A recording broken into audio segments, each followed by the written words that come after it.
გამარჯობა სტამბულო. და გამარჯობათ მეგობრებო, პოეტებო, განსაკუთრებით მივესალმები თურქეთში მცხოვრებ ქართველებს. მოგწოდეთ, თუ მიკერძოებაში არ ჩამიგდით, ძალიან დიდ მადლობას გადაგიხდით. მინდა ორი სიტყვით ვიდეოს წავიკითხავ, აღნიშნავ პოეტის და საერთოდ მწერლის მნიშვნელობაზე. ეს მე ახალს არაფერს არ ვიტყვი, მაგრამ ხაზგასმით მინდა ერთი რამ ვთქვა. ყველაზე დიდი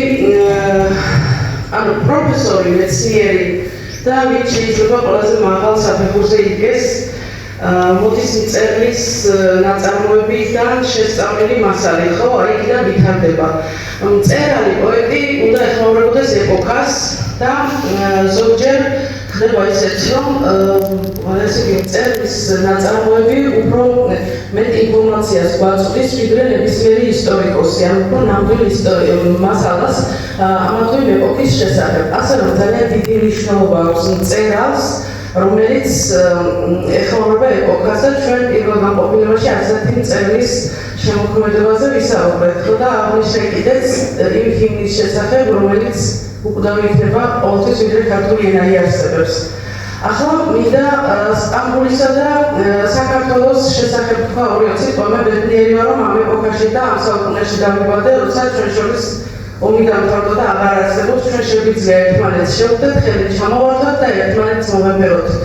თუმცა როგორც ლექსის მნიშვნელობაზე აღნიშნე, ლექსს და ნაწარმოებს ნებისმიერს, რომელიც მწერალს ეხება, აღნიშნავს ეპოქას და ჩვენ ძალიან მძიმე ისტორიები გვქონდა და გვახსოვს ესეც.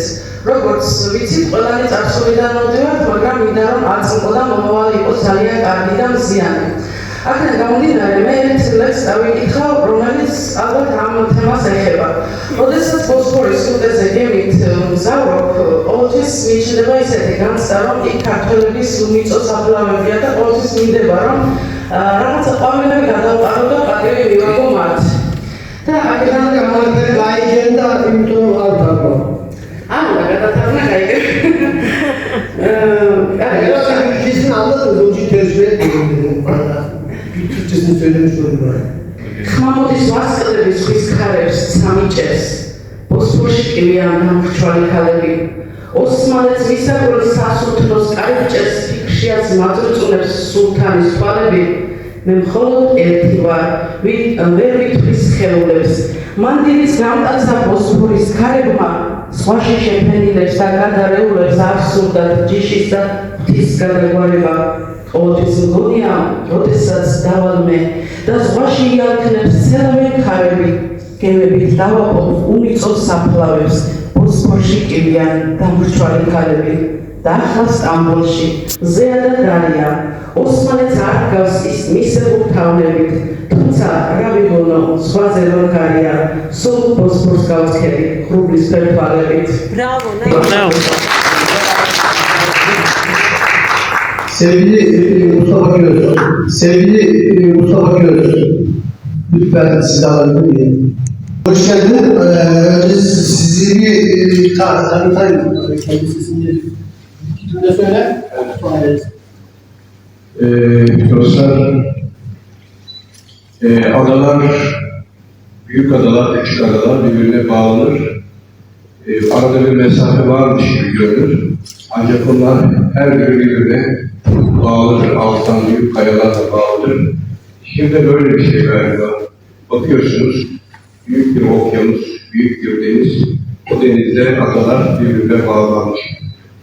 O adaları bağlayan şey şiirdir. Dünyanın neresine giderseniz gidin, şairler yüzleriyle değil, dilleriyle tanımlılar. Öyle yaşarlar. Gürcü kardeşlerime hoş geldiniz diyorum. Sözü uzatmayın. İsterseniz bir şiirle selamlayın. Yapıyor olur. Kadehimi sizin için kaldırıyorum kardeşlerim. Tam yeri gibi ışıyan sözcükleriniz için. O sözcüklerle uyandırdınız çocuklarınızı.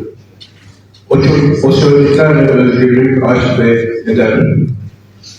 O sözcüklerle giyindiniz ürünü eldiven gibi. O O sözcüklerle ters dönmüş bir kaplumbağa kalpleriniz. Ama yoktu gecede korku ve unutma. Sonsuzluk öfkesidir zaman. Kadehimi sizin için kaldırıyorum kardeşlerim. Bütün yeryüzü şahitleri. Bravo. Çok teşekkür ediyorum Mustafa'ya. Güzel el kattığın ve güzel şeyler için.